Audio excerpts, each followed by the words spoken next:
In this video, we will be converting our previously created booking into a shipment.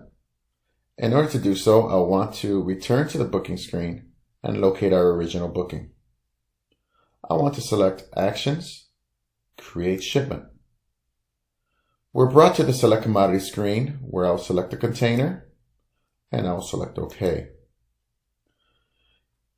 We are also brought to the Shipment Wizard, where now you can select whether you want to use the same booking reference as the shipment number, or whether we want to create a back-to-back shipment.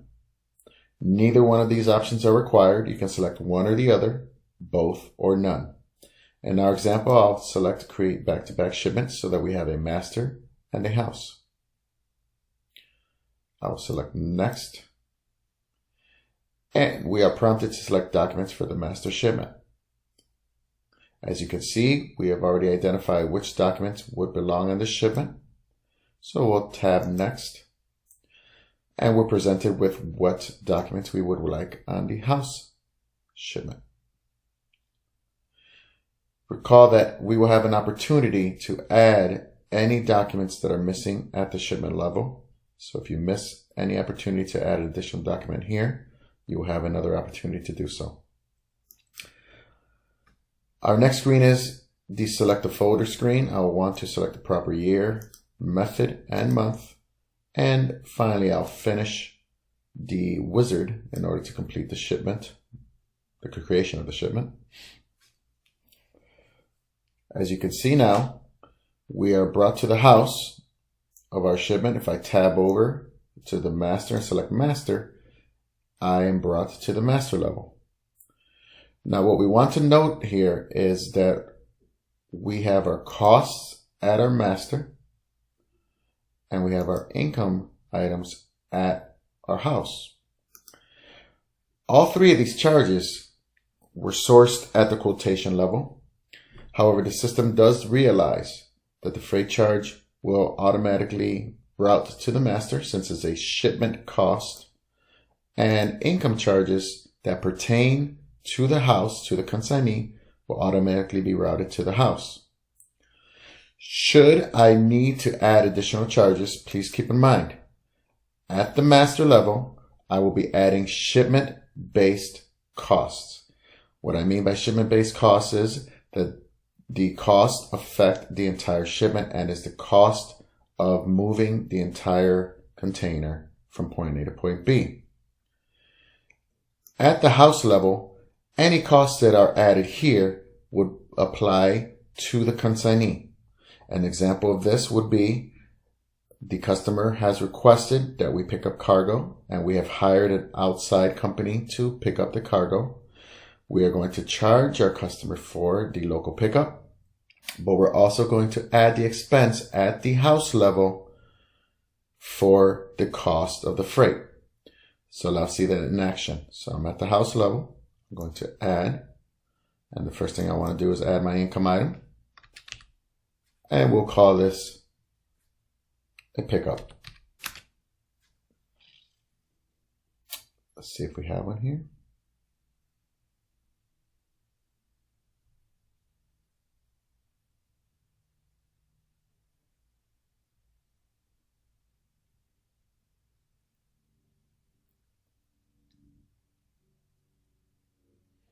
We'll add other charges, being that I can't find the pickup.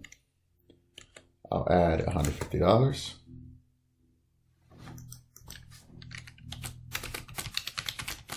And I'll add a description.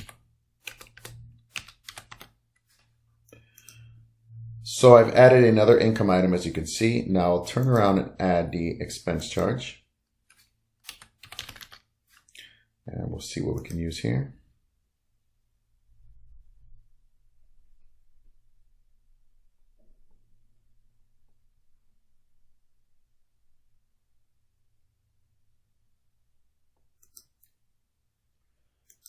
And we'll say that's $50.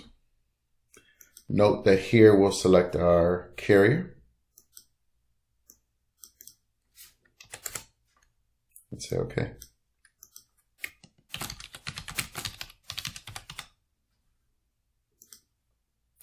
And you'll notice that red charge was added. Now if I path back to the master, I should only have my freight charge here. If I wanted to add any additional, say, demurrage or any of those kind of things, drayage, I can do so at the master level. Now, we'll want to add transactions. And what I want to do here is we'll go to the transaction screens. And what I'm really doing is I'm adding the invoices and bills. So what I want to do here is go to bill. I'm at the master level. And I'll select the vendor. Okay, we'll just suppose this is Hamburgson. We'll add the freight charges.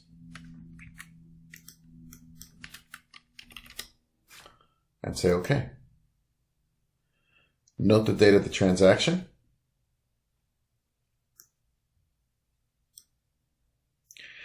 So now we've added the bill for the master level. And now we can go to the house and add our transactions there. And basically what I'm doing is just taking the charges that I have listed here and adding them to an invoice. So I'm going to add invoice and just adding those on.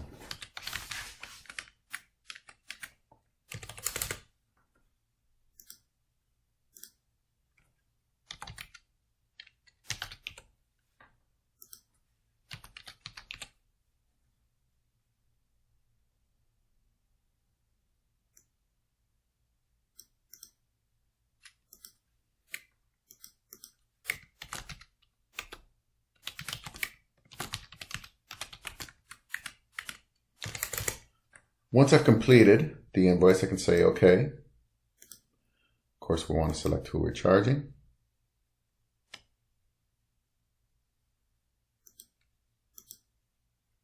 In this case, we are charging Dynamics.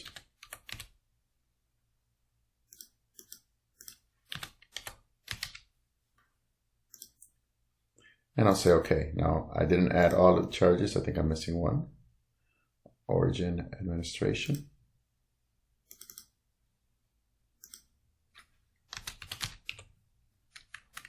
And I believe that was 400.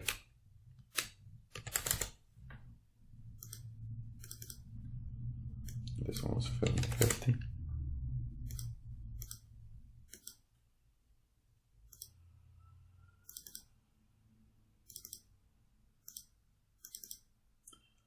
So once I finish adding these charges in, I'll say OK. We'll review the documents automatically created for the shipment. So we'll look at the bill of ladings. And note that I'm at the house. So if I were to select the bill of lading now, it would be a house bill of lading. Now, one thing I did notice is that we did not add a standard bill of lading. So we'll go ahead and do that now. Depending on which documents are needed, you can go ahead and eliminate any of the documents provided here. Here's our bill of lading. Now you'll notice the one container, 40 foot. And here are the charges. Now, one thing that I do want to note is if we want to include the container number detail, I want to highlight the container and enter in the number. If there's CO numbers, I want to go ahead and add that. The system does allow up to 2. If there's a third one, we suggest you select the backslash and type in the third. I'll say OK.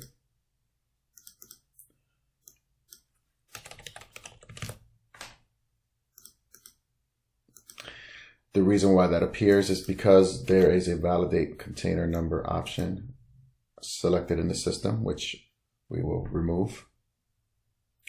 And now you can see that we've added in all of the charges. I can simply remove the charges that were originally there, as we've already created these from the transaction screen.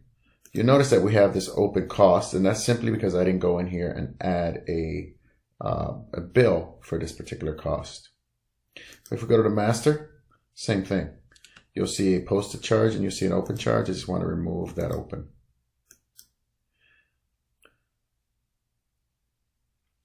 In order to add additional documents, what we want to do is select the document screen, and you have a catalog to select from.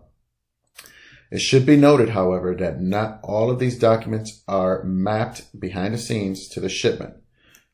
You see various templates that are not mapped to the shipment and hence will show up empty. You'll select the proper documents for shipments such as bill of ladings, cargo manifest, loading guides, and the like. In this case, let's just go ahead and select a cargo manifest.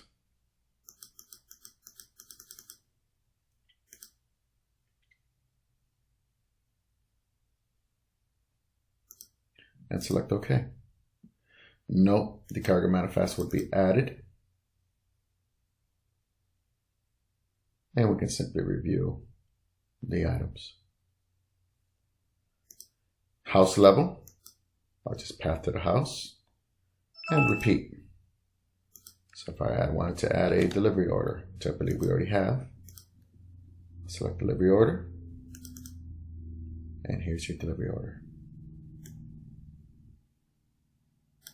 Should I want to include more detail in the bill of lading, at the master level I can tab and select General.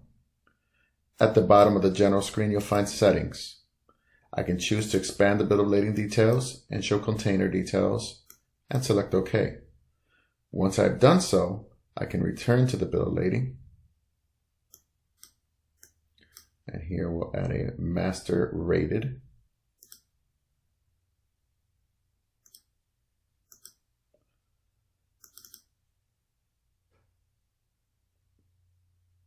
And you'll notice that I have now my CO numbers and container numbers.